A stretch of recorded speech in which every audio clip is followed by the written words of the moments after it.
Amén. Dios les bendiga una vez más, mis hermanos. Le damos gloria a Dios de nuevo. Nos podemos reunir una vez más esta semana por la gracia y la misericordia de Dios para alabar y exaltar su santo nombre y para seguir siendo edificados como iglesia, siendo dirigidos por el Espíritu Santo a través de su palabra inerrante, infalible, mediante la cual nosotros todos los hombres de Dios somos enteramente preparados para toda buena obra. Y mis hermanos, antes de comenzar este estudio bíblico de la Carta a los Romanos, esta predicación expositiva de la Carta a los Romanos, yo los invito a que me acompañen en una oración para presentar este tiempo delante de Dios. Padre Dios Todopoderoso, Creador del cielo y de la tierra, Señor, gracias te damos una vez más, Señor. Entramos a tu atrio con acción de gracias, Señor, y delante de tu presencia con alabanzas, Padre Dios Todopoderoso, Señor. Dios, queremos aprender directamente de ti, Padre, como tú prometiste que tú escribirías tu ley, la pondrías en nuestra mente y la escribirías en las tablas de nuestros corazones, Señor, Padre.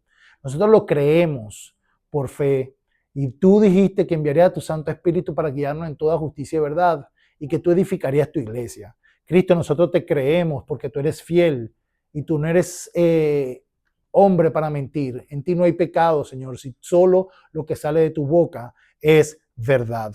Padre, en esta hora te pedimos que prepares nuestras mentes y nuestros corazones para recibir esa palabra. Ya tu siervo, Señor, ayúdame a predicar con fidelidad la palabra, Dios Todopoderoso, en el día de hoy. Y guárdanos del error para no apartarnos ni a diestra ni a siniestra. Que tu Santo Espíritu nos ilumine y nos edifique en el día de hoy, Señor. Y enmudece todo espíritu contrario al tuyo. Te lo pedimos en el nombre poderoso de Cristo Jesús. Amén y amén. Bueno, mi hermano, la porción de la Escritura esta semana que vamos a estudiar la conseguimos en la Carta de los Romanos, capítulo 10, versículos del 1 al 10.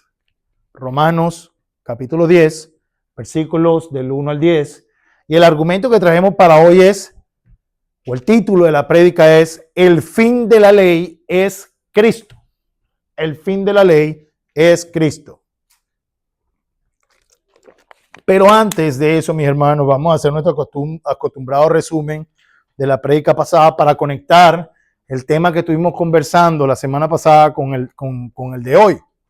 Estuvimos conversando o hablando de esa porción de la Escritura que estudiamos la semana pasada, Romanos 9, versículo 30 al 33, que la titulamos La justicia que es por fe. Vimos cómo Pablo dice que los gentiles alcanzaron la justicia por medio de la fe y no por medio de una ley de obras, ¿verdad? Que cómo entonces Pablo pega explicando todo lo que dice la carta a los romanos, diciendo que Israel, no todo el que es Israel, y empieza explicando todo lo que nos dijo con respecto a Jacob, Esaú, y no vamos a extendernos mucho allí, pero vemos cómo Pablo viene construyendo un caso sobre la fidelidad de Dios y que realmente lo que son verdaderamente pueblo de Dios son aquellos que caminan por fe a la palabra de Dios. Y Pablo dice, los gentiles alcanzaron algo y los judíos no. ¿Y por qué los gentiles alcanzaron esa justicia que es por la fe? Por eso, porque lo hicieron por fe, por fidelidad hacia Dios y no por obras inventadas o ley de obras inventada por hombres. Los gentiles, mis hermanos, siempre estuvieron en los planes de Dios. Todo aquel que quisiera abrazar el pacto que Dios había hecho con Israel podía formar parte de la familia de Dios. De hecho, esa fue la promesa que Dios le hizo a Abraham. En tu simiente serán benditas todas las naciones de la tierra. El propósito de la escogencia de Israel era para que le sirviera como un pueblo santo a Dios, mediante el cual el Señor se pudiera manifestar a todos los pueblos de las naciones y pudieran ser santificados en Dios mismo a través de abrazar el pacto. Y vemos que ese era un pacto abierto para todo el que quisiera abrazarlo. Y los ejemplos más prominentes que podemos conseguir nosotros en la Biblia, sobre todo en el Antiguo Testamento, están en Ruth la Moabita. Por eso que está el apellido la Moabita, para aclarar que no era israelita, era moabita, descendiente de Moab. Y estaba Rahab, la ramera de Jericó. no era israelita, mi hermano, mas sin embargo, ellas abrazaron el pacto del Dios de Abraham,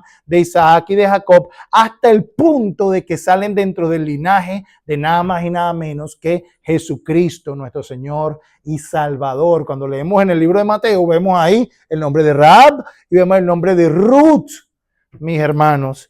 Ellas formaron parte del pacto y vemos también como en el profeta Isaías, vemos como el Señor le dice a los eunucos, los extranjeros que quieran abrazar mis pactos, que quieran guardar los días de reposo, no digan que no pueden entrar, porque todo el que quiera guardar mi palabra será recibido y le daré un nombre mayor que cualquier cosa y serán parte de la familia de Dios. Siempre estuvo abierto para lo de la fe, pero estamos entendiendo que lo que estamos estudiando en la carta de los romanos es el conflicto que existía en el primer siglo. Los israelitas hasta el día de hoy conservan, muchos judíos conservan esa tradición de que eran salvos simple y llanamente por ser descendientes de Abraham y que solamente la bendición era para ellos, para más nadie. Y que si tú querías ser parte de esa bendición, tú tenías que judaizar, ¿verdad? Por mucho tiempo, este servidor que está aquí creyó que judaizar era querer guardar el Antiguo Testamento.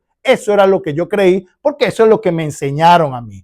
Querer guardar las leyes dietéticas y todo lo que decía el Antiguo Testamento era lo que yo entendía como judaizar. Pero, craso error, mis hermanos, yo estaba creciendo en una religión de tradición. Con el tiempo entendí que era lo que era judaizar y no tenía nada que ver con guardar la palabra de Dios. Judaizar dentro de la Biblia, mis hermanos, es aprender las tradiciones que se inventaron los judíos. Por eso la Biblia dice las leyes de los judíos. La Biblia es bastante clara, mis hermanos, a discriminar, cuando discrimina entre la ley de Dios y la ley de los judíos. La ley de los judíos, algo que ellos se inventaron, de los cuales el profeta Isaías da testimonio diciendo, cuando el Señor mismo en Mateo 15 y Marcos 7 dice, hipócritas, bien profetizó sobre ustedes el profeta Isaías cuando dijo, este pueblo de labios me honra, pero su corazón está lejos de mí, enseñando como doctrina mandamientos de hombres, diciendo, ustedes han invalidado el mandamiento de Dios para establecer sus tradiciones, porque le decían a Jesús, ¿por qué tus discípulos no se lavan las manos antes de comer pan, como nos enseñaron nuestros antepasados? Y cualquiera que lee esa porción de la Escritura pudiera pensar que era que ellos no se querían lavar las manos para comer, ¿verdad? Y todo el mundo diría, bueno, pero ¿qué le pasa a Jesús? ¿Es cochino que si la Biblia dice que tenía que lavarte las manos? No. Estamos hablando de un ritual específico que está contenido en las halajás judías dentro de lo que se conoce el Talmud babilónico, que si tú no te lavas las manos de una cierta manera, 7 veces diciendo una oración, y si no haces y sigues esos pasos, entonces tus manos están ceremonialmente impuras y si comes los alimentos estás pecando contra Dios. Ellos se habían inventado cualquier cantidad de locura, mi hermano. Por ejemplo, habían añadido más de 20 leyes al día sábado, cuando nada más decía el cuarto mandamiento, acuérdate del día de reposo para santificarlo, porque en 6 días el Señor tu Dios creó los cielos y la tierra, el séptimo día Él descansó y lo santificó, por lo tanto no harás ninguna obra en ese día. Ese era el único mandamiento. Acuérdate del día de reposo. Si tú lees, mis hermanos, y buscas los tratados del Shabbat, del Talmud babilónico, tú verás todas las restricciones adicionales que establecieron los judíos, y no era nuevo, ya eso estaba para la época de Jesús. Por eso vemos una y otra vez cómo Jesús siempre altercaba con los fariseos en el sábado, porque le dijeron, ¿cómo es posible que en el día de reposo tus discípulos están recogiendo espigas? ¿Y dónde rayos dice en la Biblia que no podían hacerlo en la ley de Dios? Eso era un invento de ellos. Jesús constantemente los estaba retando, mis hermanos, y estaba contrariando su falsa religión. Como aquel hombre dice, mira, ¿qué haces tú llevando tu lecho en día de reposo? Y Jesús le dice, ¿dónde sale eso? Eso no sale en la ley de Dios. Eso sale en la ley que se habían inventado los judíos, mi hermano. que no podías llevar el lecho, que no podías caminar tantas millas, que no podías hacer eso. Eran tan ridículas las cosas que habían inventado que decían que si tú escupías y tocabas una piedra, eso se consideraba como un trabajo si la piedra se movía a cierta cantidad de distancia. Eran cosas, mis hermanos, que eran cargas difíciles de llevar. De eso se trataba. Habían inventado algo que el Señor no había establecido. Y eso es lo que Dios está hablando. Y por eso Jesucristo, cuando cuenta la parábola de los viñadores malvados, hace énfasis en ello, que vino un señor, plantó una viña y la acercó y vinieron unos viñadores, se adueñaron de ella y cuando el Señor mandó a ver que cómo estaba la viña, mataron a los siervos, a uno lo apedrearon, a otro lo llevaron para acá, dijo, mandaré a mi hijo a ver si tendrán respeto de mi hijo, y ellos dijeron, mira, este es el heredero, agarrémoslo y matémoslo y nosotros tengamos por heredad. Lo que estaba pasando que era que el pueblo se había adueñado, mi hermano, no el pueblo, la casta religiosa se había adueñado de la obra del Señor y no estaban haciendo su trabajo. Y hoy, mis hermanos, el propósito de la prédica de hoy es ver por qué razón el pueblo de Israel se había apartado tanto y por qué no querían, mis hermanos, a Jesucristo. Porque someterse a Jesucristo era literalmente perder el control de la religión de aquel momento. Y entonces el punto está aquí, mis hermanos, en que Pablo viene destruyendo todos los argumentos que los judíos del primer siglo y hasta el día de hoy mantienen, venían hablando con respecto a la palabra de Dios. Y con respecto a lo que estaba ocurriendo, porque muchos gentiles se estaban convirtiendo a la fe del Dios de Abraham, de Isaac y de Jacob, y ellos estaban, los judíos venían, mi hermano, a atormentar a los gentiles, que tienen que judaizar, que te tienen que circuncidar, que tienen que hacer esto porque si no, no eres salvo. Y ese tipo de cosas es lo que Pablo está contrarrestando. Ese es el, digamos, el conflicto del primer siglo. No hay otro tipo de conflicto, es qué es lo que estaba pasando. El término obras de la ley, como les dije, no tiene nada que ver con los mandamientos de Dios según la ley dada por medio de Moisés, sino que tiene que ver con un conjunto de interpretaciones de hombres que establecieron tradiciones mediante las cuales se justificaban a sí mismos.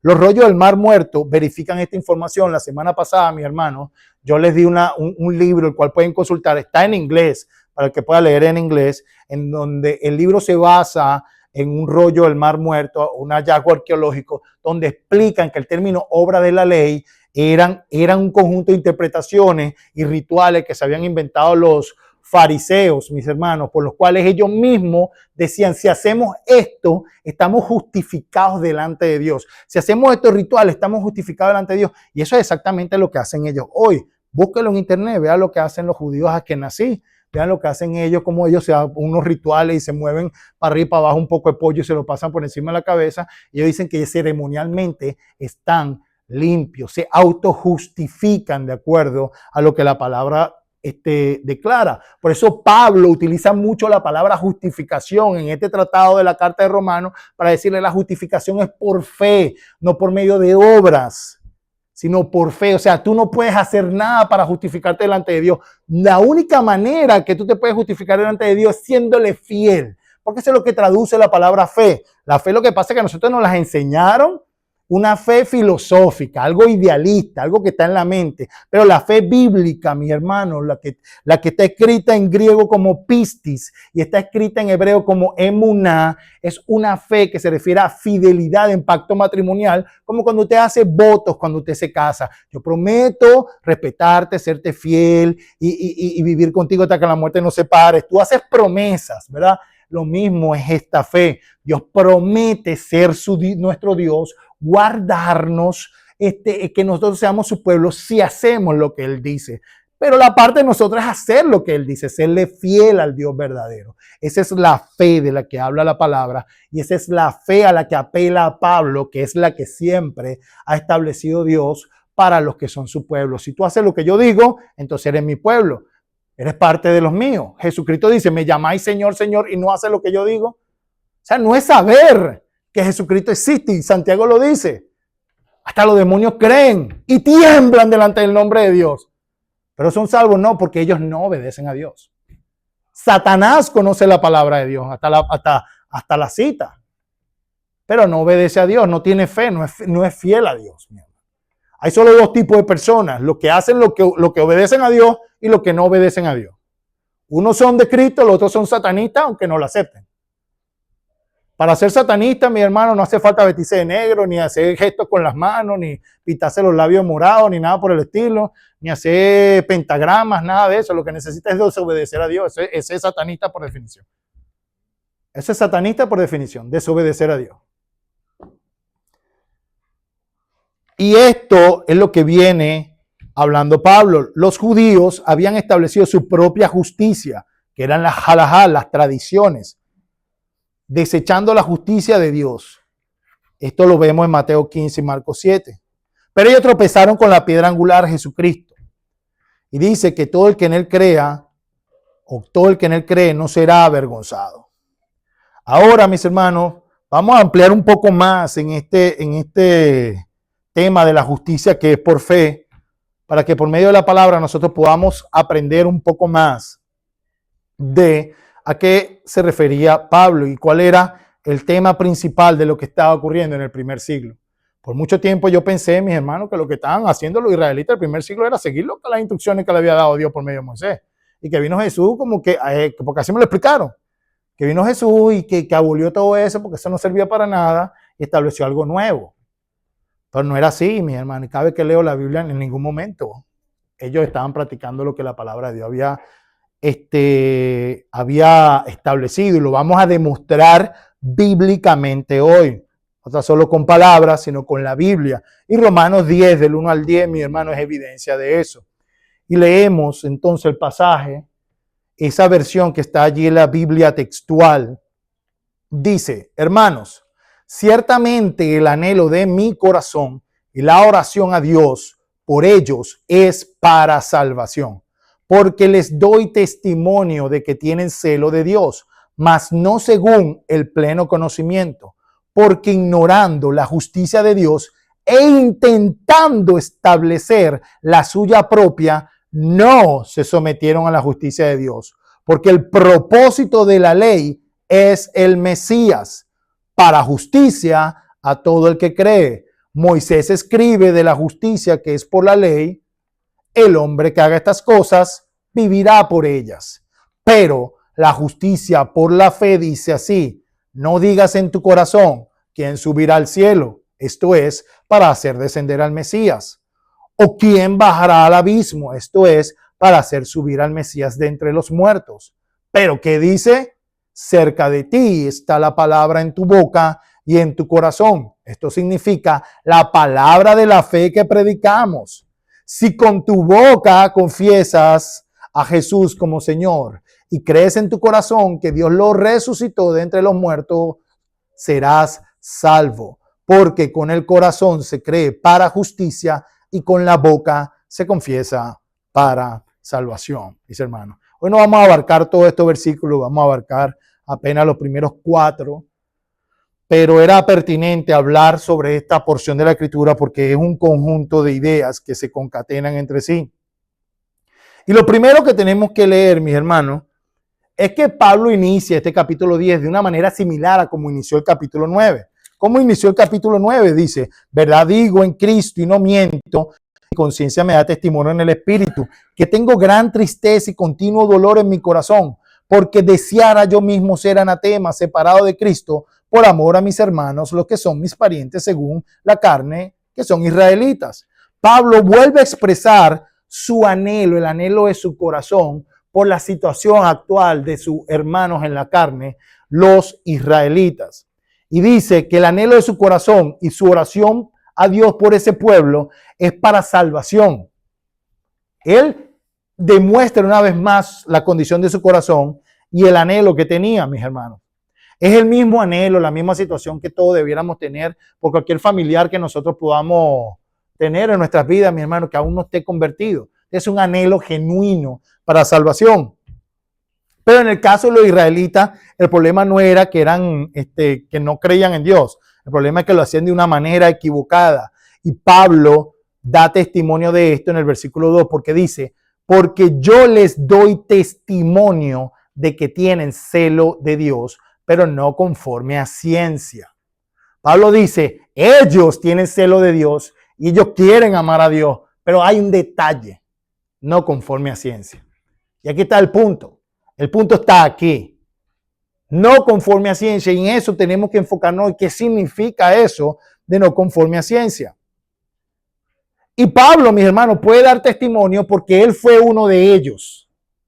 Pablo fue uno de ellos y lo podemos leer en Hechos 9, el 1 al 5. ¿Qué dice Hechos 9, 1 al 5? Saulo, entonces también Pablo, respirando aún amenazas y muerte contra los discípulos del Señor, vino al sumo sacerdote y le pidió cartas para las sinagogas de Damasco, a fin de que si hallase algunos hombres o mujeres de este camino con C mayúscula, los trajese presos a Jerusalén. Mas yendo por el camino aconteció que al llegar cerca de Damasco, repentinamente le rodeó un resplandor de luz del cielo. Y cayendo en tierra, oyó una voz que le decía, Saulo, Saulo, ¿por qué me persigues? Él dijo, ¿quién eres, Señor? Y le dijo, yo soy Jesús, a quien tú persigues. Dura cosa te es dar coces contra el aguijón. Mis hermanos, vemos que Pablo en su celo, para Pablo, estos que se estaban convirtiendo a Cristo eran unos apóstatas. Y él creía que persiguiéndolo y matándolo estaba haciéndole un favor a Dios. Él estaba teniendo un celo y decía, no, esta gente está apostatando de nuestra fe, del verdadero Dios. Esto hay que aplicarle lo que dice la ley, hay que matarlo por apóstata, porque son idólatras, están yendo detrás de un movimiento de idolatría. Era lo que él sentía en su corazón. Lo que Pablo no sabía, que el apóstata era él. Y este es el peligro, mi hermano, que quiero que hoy tomes atención del gran peligro que es aprender de la tradición. Por eso, una y otra vez, no me voy a cansar de decirlo, mis hermanos, procuren no aprender la palabra a través de un tercero. Dios estableció un camino, dio la palabra y dio su espíritu para que todos nosotros podamos comprobar la buena voluntad de Dios, que es agradable y perfecta, para saber lo que viene de Dios, para saber si es verdad o no. De eso, mis hermanos, tenemos que todos ser responsables con nuestra propia alma. El libro de Proverbios dice que el que desecha la sabiduría defrauda su alma. Usted defrauda su alma si usted no busca la sabiduría del Señor, y eso es individual. A lo largo de la Biblia, mis hermanos, no existen intermediarios. Es individual para con Dios. Y este era el punto. Pablo creía, mis hermanos, que él estaba sirviendo al Dios verdadero. Puedes agarrar mucha gente de la tradición de hoy en día, de cualquier vertiente cristiana, y te va a decir que ellos creen la verdadera tradición. Tú agarras a un cristiano copto, decir, no, nosotros somos originarios. Agarra a un cristiano del rito griego, decir, nosotros tenemos la tradición. Ellos basan su creencia en 3 pilares, mis hermanos.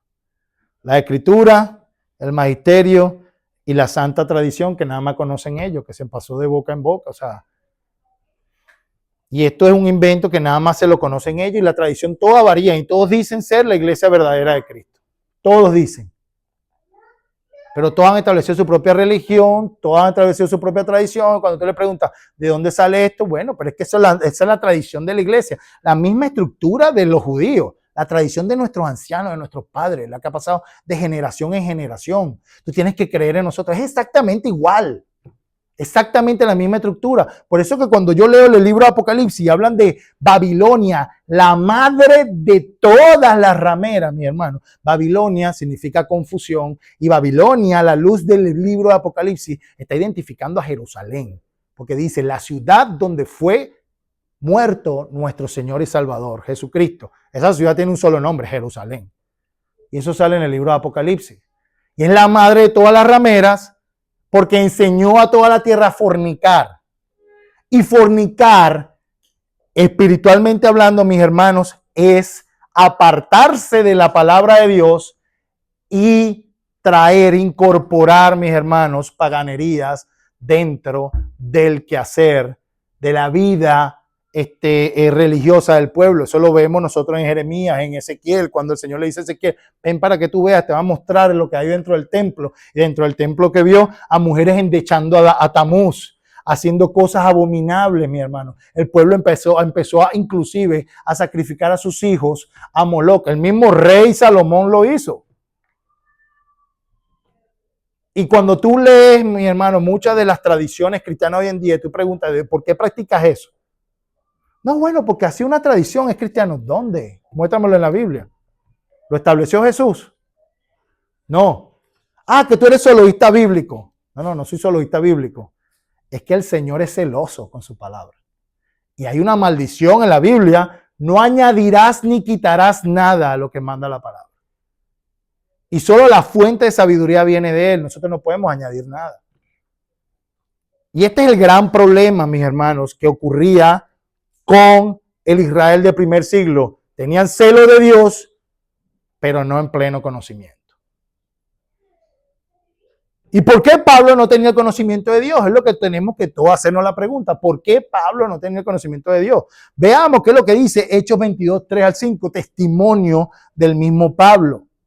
Cuando estaba delante de un grupo de personas que estaban demandando, esto después que se había convertido, lo querían matar, entonces le estaban preguntando, haciéndole mucho interrogatorio. Y Pablo dice, yo de cierto soy judío, nacido en Tarso de Cilicia, pero criado en esta ciudad. Escuche bien, instruido a los pies de Gamaliel, estrictamente conforme a la ley de nuestros padres. Punto número 1. Educado a los pies de Gamaliel. Gamaliel, mi hermano, ustedes si leen la historia de los judíos, Gamaliel tenía su escuela de interpretación aparte. Estaba la de Gamaliel, estaba la de otro, y me perdona, no recuerdo el nombre del otro, de Gilel. Gamaliel y Gilel. Y ambos tenían su grupo y ambos enseñaban cosas distintas. Pablo era Gamaliel, había aprendido todo lo que Gamaliel había enseñado. Y decía, estrictamente conforme a la ley de nuestros padres. Dice la ley de nuestros padres, no dice la ley de Dios. La ley de nuestros padres, la de los ancianos, la que nombran los fariseos en Mateo 15 y Marcos 7. Celoso de Dios, como hoy lo sois todos vosotros. Perseguía yo este camino hasta la muerte, prendiendo y entregando en cárceles a hombres y mujeres, como el sumo sacerdote también me es testigo.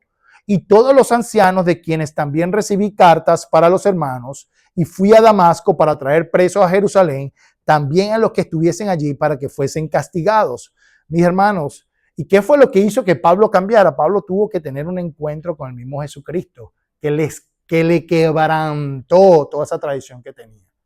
Dice la palabra, mi hermano, y al principio cuando hicimos la introducción a este libro de la carta de Romanos, 1 año y medio atrás, hablamos un poco de Pablo. Pablo duró aproximadamente 2 años en Arabia Saudita, mi hermano, apartado, y duró más de 16 años antes que le dieran a él el primer trabajo como apóstol, mientras él estaba deconstruyendo, mis hermanos, todo el conocimiento que tenía y mientras estaba reconfigurando a la verdad de Dios. Pasó un buen tiempo, mis hermanos, para que Dios cambiara, reformara el pensamiento de Pablo, que lo venía bien arraigado a sus tradiciones a la cual él había creído. Me perdona los 16 años, no me acuerdo exactamente, pero pasó mucho tiempo, pues siempre confundo a Pablo con David. Uno de los dos pasó 16 años. Pablo no aprendió de Dios. Pablo no aprendió la escritura. Pablo aprendió de su tradición.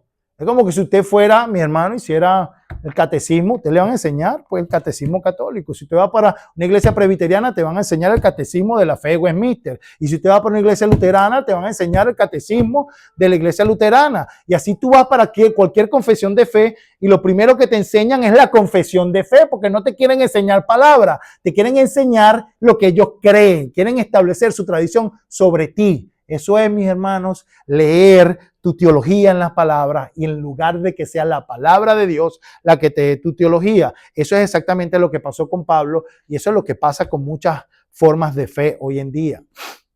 No toman de la palabra, sino utilizan la palabra para respaldar sus confesiones de fe, pero sus prédicas, sus enseñanzas, todas vienen de sus tradiciones. Por eso tú ves muchas de estas personas predicando y citan, porque fulanito de tal dijo, porque Jonathan Edwards dijo en tal tiempo, porque Juan Calvino dijo, porque Charles Spurgeon dijo. Necesitan validarse en personas de su tradición para poderle darle fuerza a su argumento, porque bíblicamente no se sostiene, sino a través de la tradición. Eso es exactamente lo que pasaba con los fariseos del primer siglo. Por eso Jesús le decía, el Mesías es hijo de David.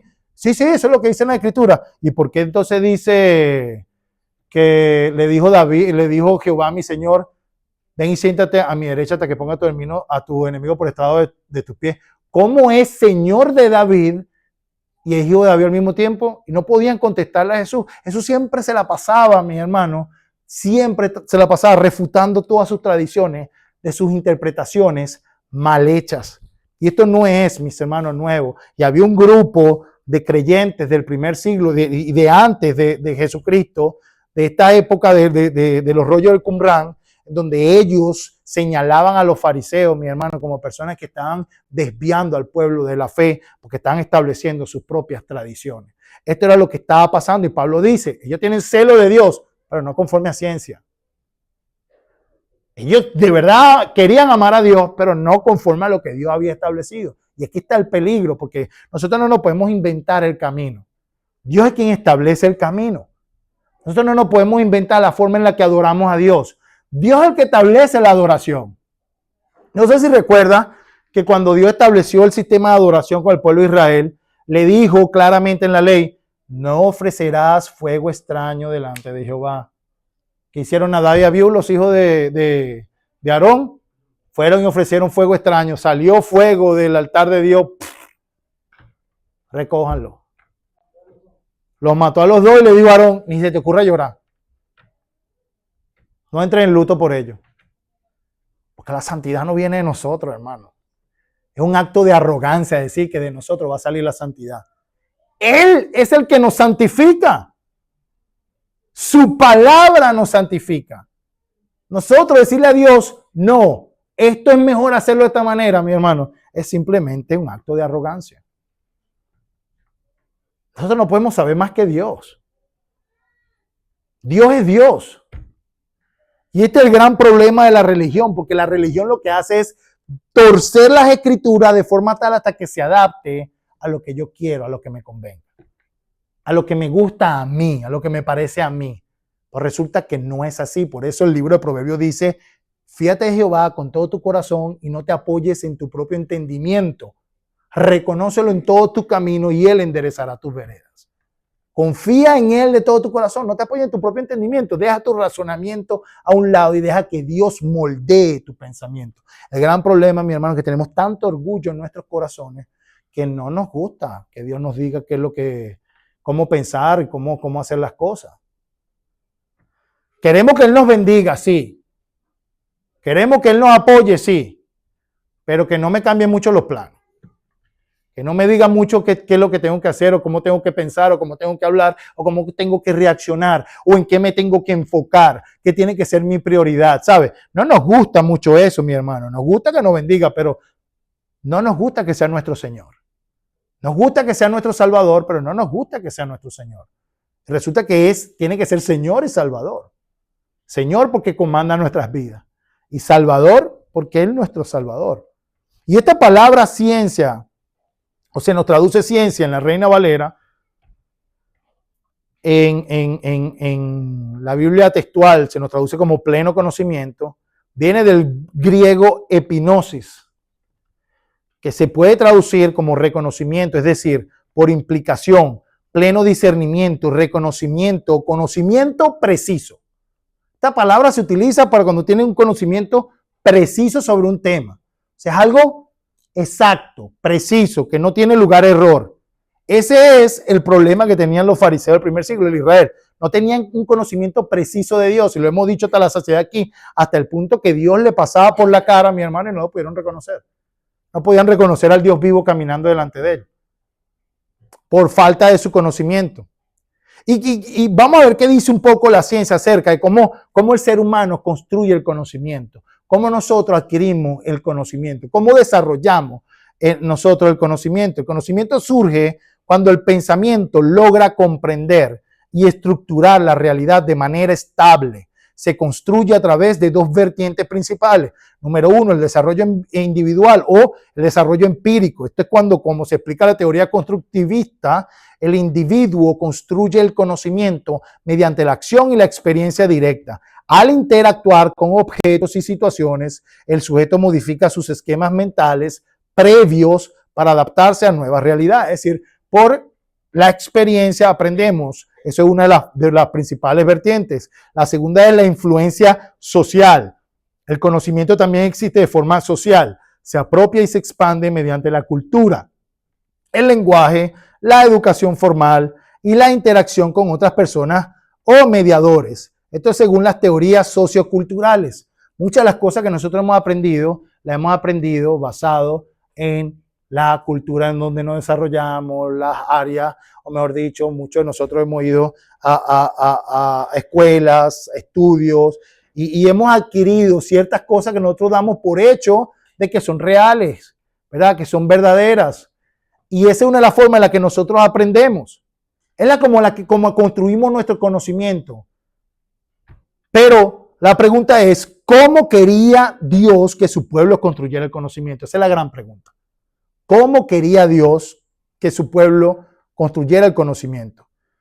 Bueno, nosotros no damos lugar a especulaciones. La palabra misma nos lo dice. En Deuteronomio 4, 5 al 6 dice, mirad, yo os he enseñado estatutos y decretos como Jehová mi Dios me mandó, para que hagáis así en medio de la tierra en la cual entráis para tomar posesión de ella.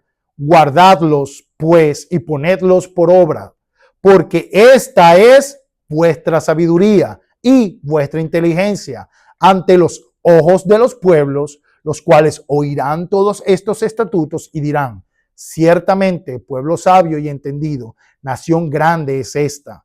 Salmos 19:7 dice, la ley de Jehová es perfecta, que convierte el alma. El testimonio de Jehová es fiel, que hace sabio al sencillo.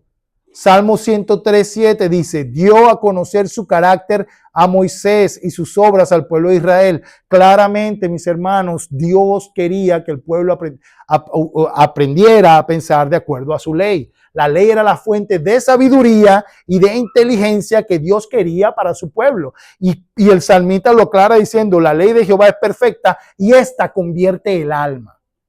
De ahí venía la sabiduría del pueblo. Entonces, ¿qué pasó con el pueblo? Les dije a ustedes que yo era uno de los que creía, porque así me lo enseñaron, que el Antiguo Testamento estaba obsoleto y de que Jesús vino a abolirlo todo. Y de que cuando llegó en el primer siglo, todos los judíos del primer siglo estaban cumpliendo con lo que decía el Antiguo Testamento y que llegó Jesús a cambiarlo. Eso es completamente falso, mis hermanos. ¿Cómo lo sé? Porque lo dice la misma Escritura y vamos a leerlo. Y vamos a leerle el Antiguo Testamento. Oseas 4:6 que dice, mi pueblo es destruido porque faltó, por falta de conocimiento. Por cuanto tú has rechazado el conocimiento, yo también te rechazaré para que no seas mi sacerdote.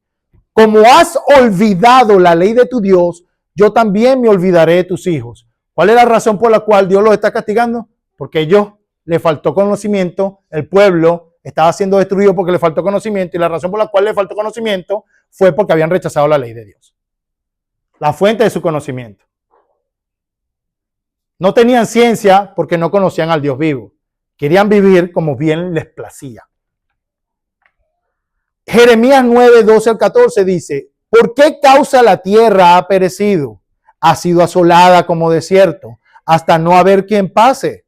Dijo Jehová, porque dejaron mi ley. Está respondiendo a la pregunta que él mismo está haciendo. ¿Por qué la tierra está siendo destruida? ¿Por qué está cayendo juicio sobre Jerusalén, sobre Israel? Porque dejaron mi ley, la cual di delante de ellos y no obedecieron a mi voz, ni caminaron conforme a ella. Antes se fueron tras la imaginación de su corazón y en pos de los Baales, según les enseñaron sus padres. La fuente de sabiduría ya no era Dios, sino era lo que los padres le enseñaban. Jeremías 9, 12, 14, que decía el Señor: así dijo Jehová, no se alabe el sabio en su sabiduría, ni en su valentía se alabe el valiente, ni el rico se alabe en sus riquezas, mas alábese en esto el que se hubiere de alabar, en entenderme y conocerme, que yo soy Jehová, que hago misericordia, juicio y justicia en la tierra, porque estas cosas quiero, dice Jehová. La razón por la cual, mis hermanos, el pueblo de Israel no obedecía a Dios es porque no le conocía. No le conocía porque había desechado la ley de Dios. Tarán, tarán, lo mismo que hace mucha iglesia cristiana hoy en día. La ley de Dios no es para nosotros. ¿Cómo vas a conocer a Dios si no es para ti? Si la ley de Dios encarnada es Jesucristo, le dice Juan 1. ¿Cómo vas a conocer a Dios si la ley no es para ti? Dios mismo dice, yo no cambio. Yo soy el mismo ayer, hoy y siempre, pero no dicen que sí, que la ley no es para nosotros. En la Biblia no lo dice por ningún lado. Y más aún, Jesucristo dice, no penséis que he venido a abrogar la ley y los profetas. ¿Y por qué Jesús dice eso? Porque Deuteronomio 18 dice, mis hermanos, y Deuteronomio 13 está la prueba del falso profeta. Que el Señor dice, yo probaré sus corazones porque voy a dejar que los falsos profetas hagan prodigios y milagros y señales delante de ustedes. Pero ¿cuál es la señal de que un falso profeta? Si te enseña a apartarte de la ley. ¿Cómo que Jesús vino a cambiar la ley? Entonces eso lo descalificaría como el Mesías. Que a eso lo descalificaría como el Mesías. Muchos cristianos, no sé si intencional y perdónenme la palabra, pero es que no cabe otra, o por ignorancia, enseñan que Jesús cambió la ley. Hermano, usted está predicando a un falso profeta, porque Deuteronomio lo establece y los judíos ortodoxos hoy en día se jactan diciendo eso. Tú crees en un falso profeta porque él cambió la ley. Jesús no cambió la ley. Eso es una falsa tradición que enseñaron, mi hermano. O que la ley no aplica para los gentiles. Eso es completamente antibíblico. En ningún lado dice eso de la Biblia. En ningún lado dice eso, mi hermano. De hecho, el Señor dice, si tú abrazas mi pacto y haces lo que yo digo, serás parte de mi pueblo. Y de hecho, Jeremías 31, 33, yo le digo a la gente, hay una pregunta, ¿y cuál pacto tienes tú? Porque Jeremías 31 al 34 dice que el nuevo pacto el Señor pondría su ley en su mente y en su corazón. Entonces tú no estás en pacto con Dios porque Dios nunca abolió su ley. Para estar en pacto con Él, Él te escribiría su ley en su mente y tu corazón. ¿Cuál pacto estás con Dios? Si tú estás desechando la ley. Ezequiel 36 dice, y yo pondré mi espíritu en ustedes para que anden en mis estatutos. El propósito del espíritu es para andar en la ley de Dios. Lo dice Romanos 8. Lo dice claramente porque la carne y el espíritu se contradicen entre sí y se oponen para que no hagan lo que quiera. Porque la única manera, mis hermanos, y dice que una mente enfocada en la carne es hostil contra la ley de Dios porque no se puede sujetar a la ley de Dios, ni tampoco puede. Necesitamos hacerlo en el espíritu. Y esto fue lo que le pasó a los judíos, mis hermanos. Los judíos quisieron establecer su justicia propia y por eso Pablo dice en Romanos 10, 3 al 4, dice, porque ignorando la justicia de Dios y procurando establecer la suya propia, no se han sujetado a la justicia de Dios, porque el fin de la ley es Cristo, para justicia a todo aquel que cree. La pregunta es, ¿cuál es la justicia de Dios? De nuevo, no vamos a especular, no vamos a traer filosofía, dejemos que la misma palabra nos responda, mi hermano. Deuteronomio 6, 25. Este es el problema. Usted ve esto, todas las demás corrientes filosóficas del cristianismo te van a responder con un concepto que ellos mismos desarrollaron. Tú le dices, consíguemelo en la Biblia. No, eso se interpreta. Consíguemelo en la Biblia. Si no eres capaz de desarrollar tu concepto, mi hermano, basado en un versículo claro de la Biblia, tú me estás enseñando tu tradición. Tú no me estás enseñando palabra de Dios. Pablo lo dijo.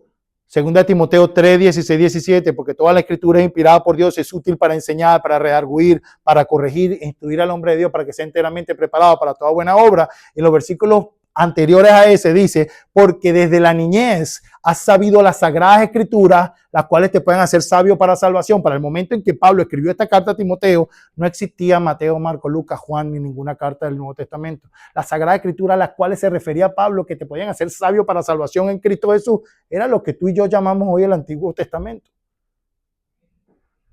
No existían otras sagradas escrituras. Entonces, como para Timoteo sí eran santas y podían hacerlo sabio para salvación, pero para nosotros hoy no. Porque eso fue una tradición que nos enseñaron, que no es bíblica. La palabra de Dios es eterna, mis hermanos. Lo dice el Salmo 19. La ley de Jehová es perfecta. Salmo 119, 142 dice, tu justicia es justicia eterna, no temporal, eterna. Y tu ley, la verdad. La ley de Dios no puede ser la verdad durante un tiempo determinado y luego dejó de ser la verdad. La ley de Dios sigue siendo la verdad. Y la palabra, mis hermanos, nos dice, en Deuteronomio 6:25, dice, y tendremos justicia cuando cuidemos de poner por obra todos estos mandamientos delante de Jehová nuestro Dios, como Él nos ha mandado. Fíjate cómo lo dice, tendremos justicia cuando lo hagamos como Él nos ha mandado. No nuestro estilo, es como Él lo dice. Fíjate Jesucristo lo que dice Mateo 5, 17 al 20. Dice, no penséis que he venido para abrogar la ley o los profetas. No he venido para abrogar, sino para cumplir. Porque de cierto os digo que hasta que pasen el cielo y la tierra, ni una jota ni una tilde pasará de la ley. ¿Hasta cuándo? Hasta que no pase el cielo y la tierra. ¿El cielo y la tierra ya pasó? No, mi hermano. Jesucristo estableció el marcador del tiempo hasta que no pasen los cielos y la tierra. Y eso pasa en Apocalipsis después del juicio, del gran juicio del trono blanco, en el cual, mis hermanos, los salvos van por un lado y reciben los cielos nuevos y la tierra nueva. Hasta ese día la ley sigue vigente. Jesucristo dijo, no he venido para abrogar, porque el Mesías no venía para abrogar la ley. Isaías 8:16, el Señor, el Padre Dios Todopoderoso le dice al Mesías, ve y sella la ley entre mis discípulos. El mandamiento del Padre al Mesías es, ve y sella la ley en mis discípulos. No dice ve y abrógala, como muchos han enseñado. Y Jesús nunca enseñó eso. Porque de cierto os digo que hasta que pasen el cielo y la tierra, ni una jota ni una tilde pasará de la ley hasta que todo se haya cumplido. De manera que cualquiera que quebrante uno de estos mandamientos muy pequeños, así enseñe a los hombres, muy pequeños será llamado en el reino de los cielos. Mas cualquiera que los haga y los enseñe, este será llamado grande en el reino de los cielos. Porque os digo que si vuestra justicia no fuere mayor que la de los escribas y fariseos, no entraréis en el reino de los cielos. Porque Jesucristo le está diciendo que si su justicia no fuere mayor que la de los escribas y fariseos, no entraréis en el reino de los cielos. Porque los que escriben y fariseos no estaban cumpliendo la ley de Dios. Estaban viviendo según sus tradiciones. Por eso dice, si ustedes no tienen una justicia mayor que la de ellos, no entrarán en el reino de los cielos. Y aún para lo que dice que la ley de Dios no está abarcada o no tiene impacto en el reino de los cielos, dice, no entrarás al reino de los cielos. No entrarás. O sea, la ley no te la puedes apartar. No entrarás. Apocalipsis 12, 17, Apocalipsis 14, 12 dice que los santos son los que tienen la fe en Jesucristo y guardan los mandamientos de Dios. Los mandamientos de Dios no han variado. Tú le preguntas a lo que dice que la ley está abolida, ¿cuáles son los mandamientos de Dios? Bueno, y te empieza a nombrar Éxodo 20, pero tú me estás diciendo que todo eso fue abolido, o sea, ¿cómo lo hacemos? No tienen una explicación, hermano. Se vuelven una bola y nadie tiene nada claro que decir. ¿Por qué? Porque Dios jamás dijo eso. Todo eso fue tradiciones, mi hermano, que se desarrollaron algún tiempo en donde la religión fue utilizada tristemente para dominar a los pueblos con fines políticos, mi hermano. Por Constantino en el siglo IV, por el papado, mis hermanos, en toda la Edad Media en Europa, por los reformados, mis hermanos, también en el siglo XVI, para controlar políticamente los pueblos. Ellos establecían las reglas y todo para decir, si tú no sigues esto, pues tú estás muerto. Y mataban a todo aquel que se enfrentara a ellos, les quemaban los libros y todo eso. Siempre he dado el ejemplo de Baltasar Hofmeier. Búsquelo, Baltasar Hofmeier, y vean cómo A él lo mataron los católicos y a la esposa lo mataron, o al revés, uno de los dos. A él lo quemaron los católicos y a la esposa lo mataron los reformados, o al revés, pero fue algo así, 2 días después. Un grupo lo mató a él y otro grupo lo mató a ella. Porque tú no sigues lo que nosotros creemos. Entonces, en aquel tiempo te agarraba el chingo, te agarraba el sin nariz. Y esa era la religión. O te estabas con ellos o te mataban. Eso no es lo que había establecido Jesucristo. Eso no era lo que había establecido Jesucristo. Por eso yo no puedo llamar eso cristianismo. Que lo llamen otros. Yo, Ulises Machado, no lo voy a llamar. Porque eso no representa el espíritu de amor, el espíritu que nos enseñó Jesucristo, de ir a ser discípulo a todas las naciones de la tierra. El que creyere, pues será salvo. El que no, pues se lo dejamos en las manos a Dios. Dios que lo enjuicie. Pero ir a matar a personas, no. A mí no me digan que eso es historia de cristianismo, porque eso no es. Cristo no estableció eso. No fue el ejemplo. Más bien dijo, seréis perseguidos por causa de mi nombre. No, ustedes perseguirán. Seréis azotados, asesinados. No al revés. Por eso cuando me dicen, no, esa es la historia de la iglesia, será de tu iglesia, no la de Cristo.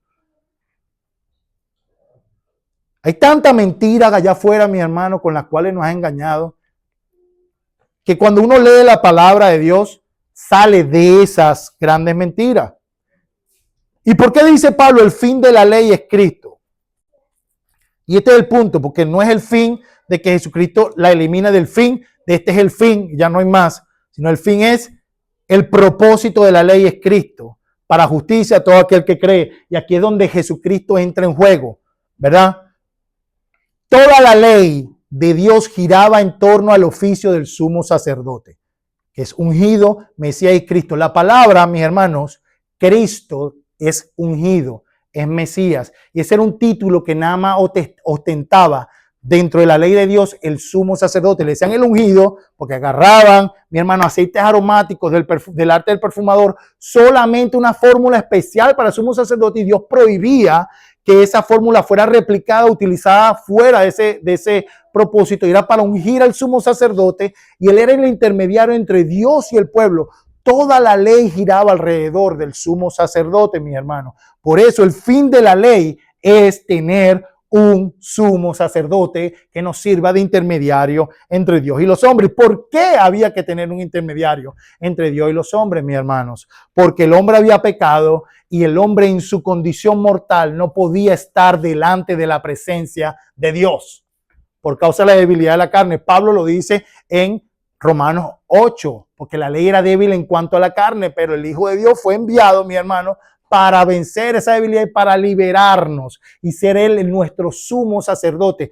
No cambió la ley, lo que cambió fue el sumo sacerdocio, y es lo que enseña Hebreos desde el 1 hasta el último capítulo de Hebreos. Léalo, mis hermanos. El libro de Hebreos habla sobre el sumo sacerdocio de Jesucristo. Él es el sumo sacerdote, es el que está oficiando ahora mismo en el templo de Dios, en el verdadero tabernáculo, en el cual le mostró Dios a Moisés cuando le dijo, ven y hazte un tabernáculo con las dimensiones de aquel que te voy a mostrar.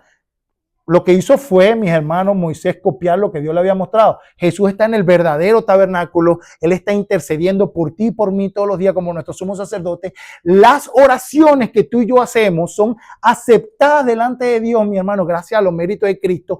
Cristo, con su perfume de ungido, perfuma nuestras oraciones y las hace aceptas delante del Padre. Por eso es, mi hermano, que la ley no ha pasado, y por eso es que Pablo dice, el fin de la ley es Cristo. Y si no aceptas a Cristo, no tienes sumo sacerdote. Y si no tienes sumo sacerdote, no tienes conexión con Dios.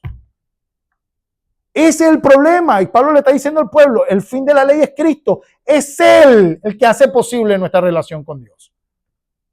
Una de las cosas que hago yo cada vez que estoy debatiendo por las redes sociales con judío ortodoxo, mi hermano, cada vez sí, me gusta mucho eso. Y así es como he aprendido. A mucha gente no le gusta, pero así yo he aprendido, porque yo aprendo más de los enemigos de la fe que de lo que intentan enseñarme sus tradiciones.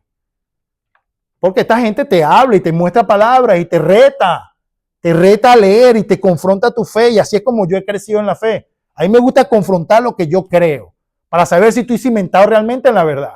No, si estoy creyendo fantasía que alguien me inventó, que me enseñó. Y una de las cosas que me decían, no, que Jesucristo no puede ser sumo sacerdote, que no sé qué más. Yo le digo una pregunta, ¿y tú si tú eres pueblo de Dios? Sí. Yo le digo, ¿y cómo te relacionas tú con Dios? Porque no hay templo. Ahí más de 2000 años no hay templo, no tienen sumo sacerdote. Y la ley toda establece que tú tienes que hacer las cosas por medio de un sumo sacerdote. ¿Cómo lo hace? No tienes sumo sacerdote, no tienes relación con Dios. Y esto está establecido de Deuteronomio, mis hermanos. Cuando Dios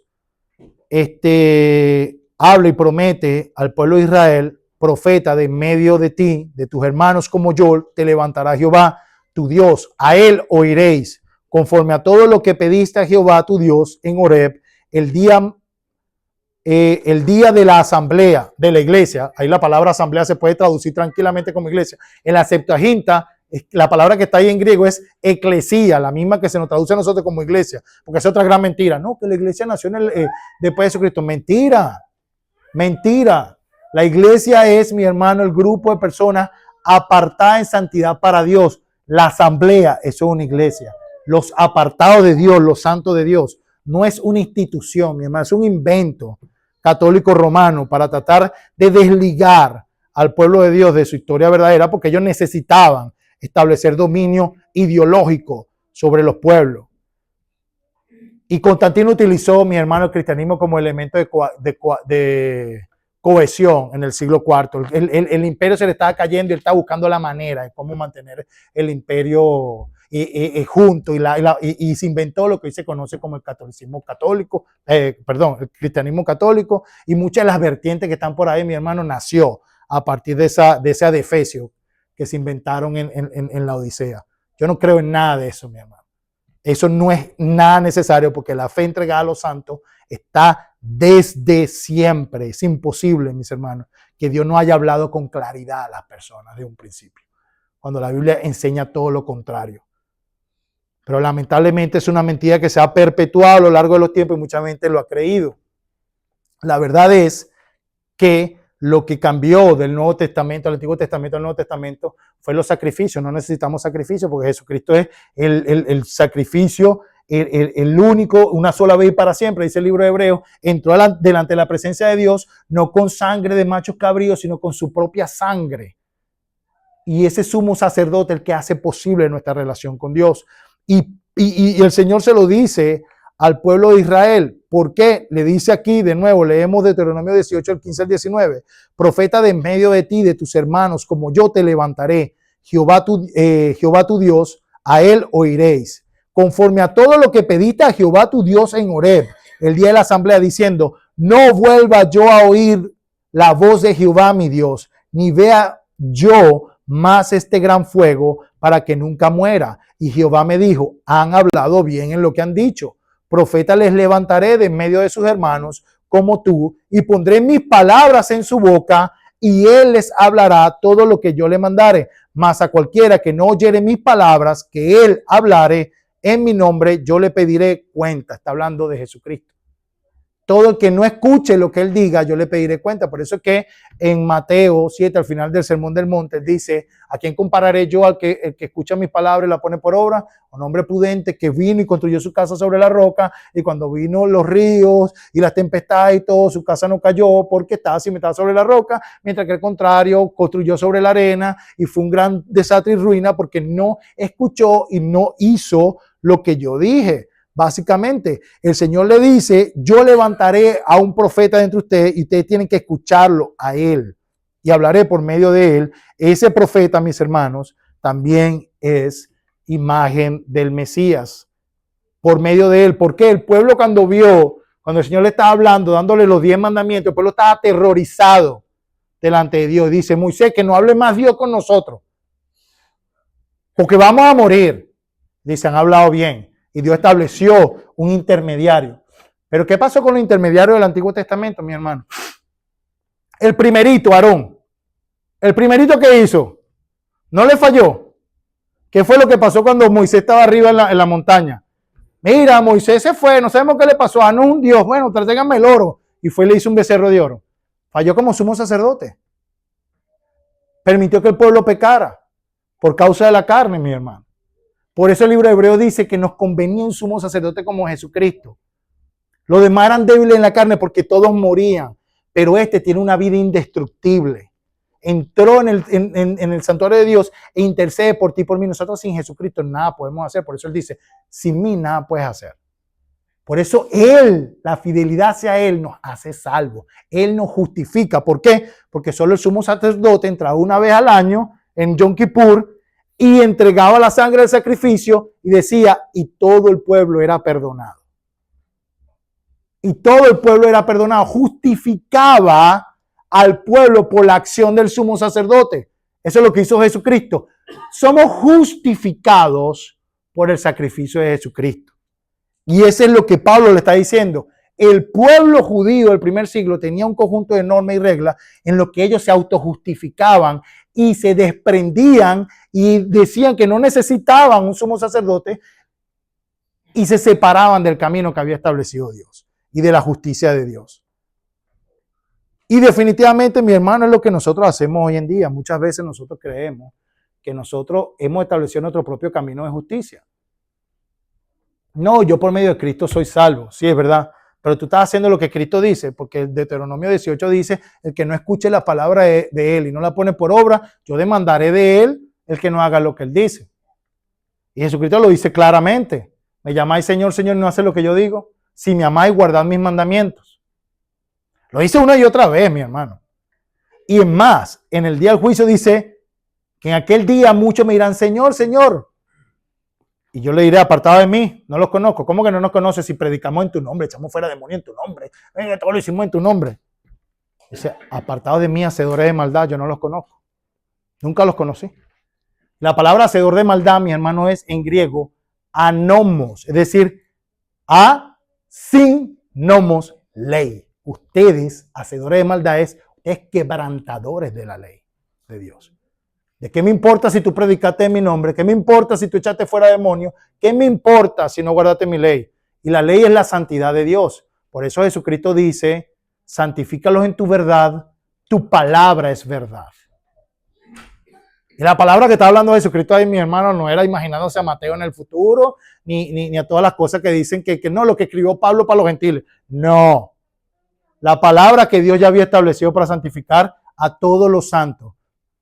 Sed santos porque yo soy santo. La misma palabra que usa Pedro. Sed santo porque yo soy santo. El Nuevo Testamento se construye sobre el Antiguo Testamento, mi hermano.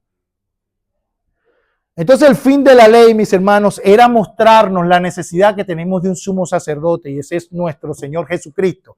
La palabra Cristo es Mesías, es ungido y se refiere única y exclusivamente en la palabra de Dios al Mesías, al sumo sacerdote, al único que podía accesar a la presencia de Dios y ser intermediario entre Dios y los hombres. Tú y yo tenemos acceso delante de la presencia de Dios gracias a Jesucristo. Por eso el libro de Hebreos dice que nosotros podemos accesar ante el trono de la gracia confiadamente para hallar gracia y el oportuno socorro. El trono de la gracia representaba el lugar santísimo donde estaba el arca del pacto, que ahí no podía entrar nadie. Nadie podía entrar ahí, mi hermano.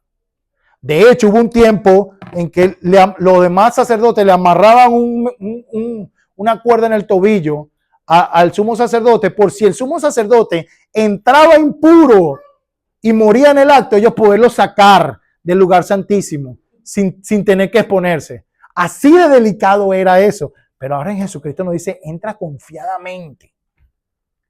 ¿Por qué? Porque Él es sin pecado.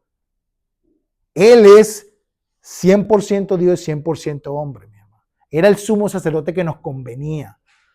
Porque Él mismo, mis hermanos, y yo no me quiero adelantar a lo que dice Hebreos 5, el 1 al 10, y leámoslo. Dice, porque todo sumo sacerdote tomado de entre los hombres es constituido a favor de los hombres en lo que a Dios se refiere, para que presente ofrendas y sacrificios por los pecados, para que se muestre paciente con los ignorantes y extraviados, puesto que Él también está rodeado de debilidad, y por causa de ella debe ofrecer por los pecados, tanto por sí mismo como también por el pueblo. Y nadie toma para sí esa honra, sino el que es llamado por Dios, como lo fue Aarón. Así tampoco Cristo se glorificó a sí mismo haciéndose sumo sacerdote, sino el que le dijo, tú eres mi hijo, aquí está citando el Salmo 110, tú eres mi hijo, yo te he engendrado hoy. Como también dice en otro lugar, tú eres sacerdote para siempre, según el orden de Melquisedec. Y Cristo en los días de su carne, ofreciendo ruegos y súplicas con gran clamor y lágrimas al que lo podía librar de la muerte, fue oído a causa de su temor reverente. Y aunque era hijo, por lo que padeció, aprendió la obediencia y habiendo sido perfeccionado, vino a ser autor de eterna salvación para todos los que le obedecen. ¿Para quién es autor de salvación? Para los que le obedecen. No para aquel que dice que cree en él y después hace lo que le da la gana. Para los que le obedecen. Y fue declarado por Dios sumo sacerdote según el orden de Melquisedec. Y ya hemos explicado aquí cuál es el orden de Melquisedec, mi hermano. No podemos detenernos en eso. Los invito a que ustedes hagan un estudio más amplio sobre el orden de Melquisedec.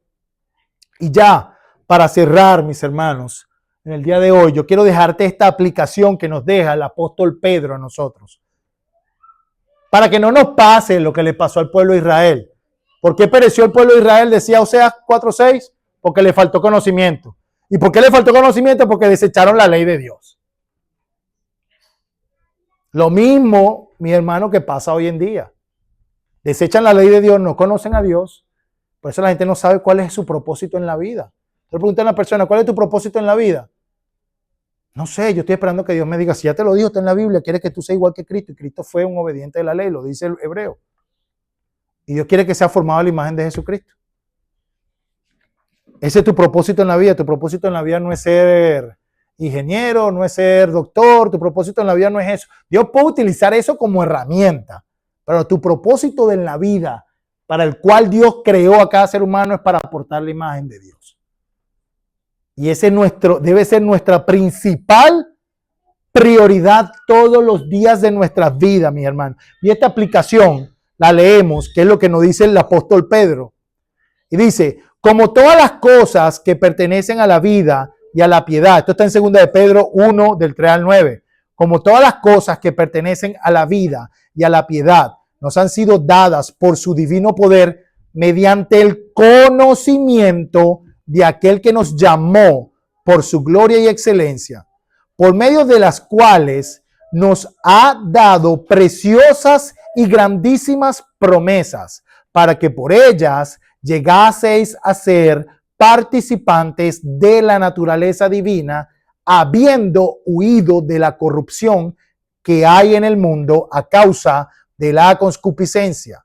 Vosotros también, poniendo toda diligencia por esto mismo, añadid a vuestra fe virtud, a la virtud conocimiento, al conocimiento dominio propio, al dominio propio paciencia, a la paciencia piedad, a la piedad afecto fraternal y al afecto fraternal amor.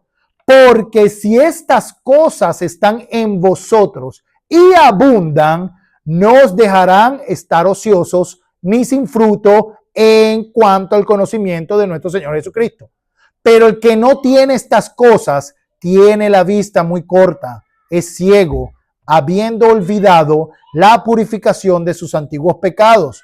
Por lo cual, hermanos, tanto más procurad hacer firme vuestra vocación y elección, porque haciendo estas cosas no caeréis jamás, porque de esta manera os será otorgada amplia y generosa entrada en el reino eterno de nuestro Señor y Salvador Jesucristo. Amén. La instrucción es clara. Ocupémonos en crecer en el conocimiento de Dios.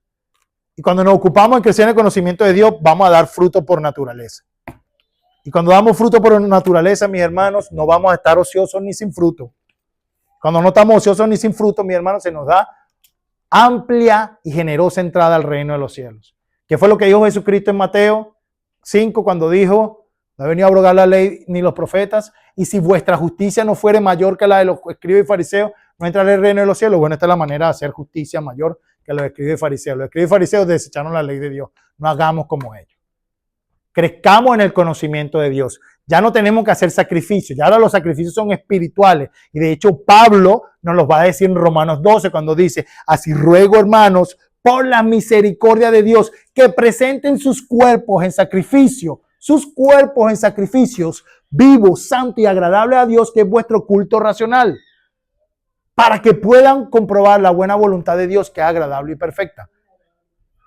No conformando a este mundo, sino siendo transformados por medio de la renovación de vuestro entendimiento, dice él.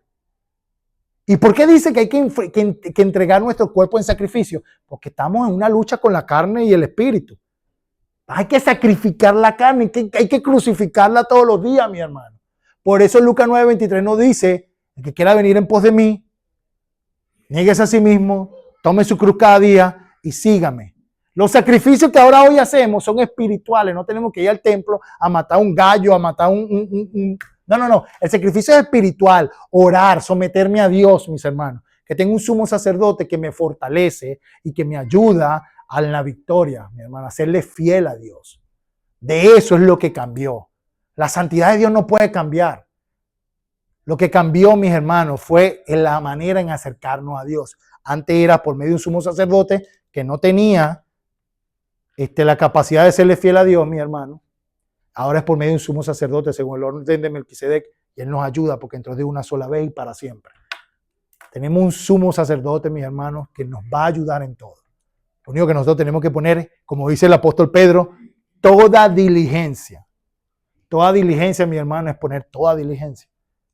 No es cuando tengas tiempo. No. Es toda diligencia porque necesitamos crecer en el conocimiento de Jesucristo. Y de ahora en adelante, cada vez que leas en el Nuevo Testamento, crecer en el conocimiento de Dios, esto te va a resonar. Búscalo, anótalo ahí, búscalo todos los versículos que hablan del conocimiento del Señor Jesucristo en el Nuevo Testamento y te va a resonar esto. Porque ese es el propósito, crecer en el conocimiento de Dios. Vernos cara a cara con Jesucristo, mi hermano, y ver lo que necesitamos cambiar y dar fruto en el Espíritu. Ese es el propósito de la vida del cristiano, la transformación. Aquí no estamos para otra cosa, porque lo que van a heredar los cielos nuevos y la tierra nueva son los santos de Dios, mi hermano. Todo lo demás es construir sobre arena. Todo lo demás, lamentablemente, esto es una verdad que no todo el mundo recibe. Por eso Jesucristo dice que amplio y espacioso es el camino que lleva a la perdición y muchos son los que van a través de él, y angosto y estrecho es el camino que lleva a la salvación y muy pocos son los que lo hacen. Porque reconfigurar nuestra mente y establecer nuestras prioridades, lo que realmente importa, mi hermano, eso requiere sacrificar nuestra carne, porque nuestra carne nos pide otra cosa. Y ese es el punto que lo que pasó Pablo, lo que está diciendo Pablo en el primer siglo con la iglesia, con el pueblo de Israel, mis hermanos, es que ellos tenían celo de Dios, pero no conforme a ciencia. No lo hacían conforme al estilo que Dios había establecido. No caigamos nosotros en semejante ejemplo también a querer agradar a Dios de acuerdo a nuestro propio estilo. A un estilo que tal vez nació de la tradición o que hemos inventado nosotros. Que si vamos a agradar a Dios, mi hermano, sea mediante el camino que Él estableció, de acuerdo a lo que Jesús nos enseñó, mis hermanos. Porque Él es el camino, la verdad y la vida. Nadie puede ir al Padre sino a través de Él. Jesucristo le dijo al apóstol Pedro en el monte de la transfiguración es: este es mi Hijo amado en el cual tengo complacencia. A Él deben escuchar. Él el que debemos escuchar. Jesucristo nos dejó instrucciones claras, mi hermano. Claras de lo que tenemos que hacer. Vamos a orar para que esta palabra quede en nuestros corazones. Padre Dios Todopoderoso, Creador del cielo y de la tierra, Señor, a ti sea la gloria, honra, alabanza y poder por los siglos de los siglos. Padre, te damos gracias, Señor, porque nosotros sabemos que por medio de esa ley, Señor, nosotros no podíamos ser salvos porque éramos débiles en la carne. Pero gracias a tu Hijo Jesucristo que vino a cumplir la ley, Señor, y a liberarnos de las garras de la esclavitud del pecado, Señor, como dice tu apóstol Pablo, porque la ley de vida en Cristo Jesús me ha liberado de la ley del pecado y de la muerte. Padre, y ahora, teniendo el Espíritu Santo, Señor, puedo caminar en la libertad, Padre, siendo dirigido por nuestro sumo sacerdote, quien intercede por nosotros, Señor, Padre Dios Todopoderoso. Ahora somos parte de tu pueblo, Señor, y tenemos, Señor, entrada delante de ti por medio de Jesucristo, Padre, quien nos da afiliación contigo, Padre, y Él nos dirige, Él nos enseña, Padre. Él no es como el sacerdote de la época de Oseas, Señor, que rechazó tu ley. No, Señor, Él, Padre, Él es fiel. en tu casa, Padre, y Él nos enseña, Padre, Él nos disipula, Señor. Él nos hace cada día más santo por medio de su ejemplo, por medio de su sumo sacerdocio, Padre. Ayúdanos, Señor, a que tu iglesia cada día sea más santa, que sea transformada conforme a tu verdad. Tu palabra es verdad, Señor. Gracias te doy, Señor, por Jesucristo. Gracias te doy, Señor, por tu iglesia, Señor, la cual tú estás santificando para tu gloria y para tu honra. En el nombre poderoso de Cristo te pido, Señor, que esta verdad quede en nuestras mentes, en nuestros corazones, y que no nos apartemos ni a derecha ni a izquierda, Señor. Y que los engaños de este mundo, Señor, no nos aparten, Señor. No seamos seducidos por las mentiras, Señor, sino que permanezcamos fieles a la verdad. Tu palabra es verdad, Señor. Te lo pido en el nombre poderoso de Cristo Jesús. Amén y amén.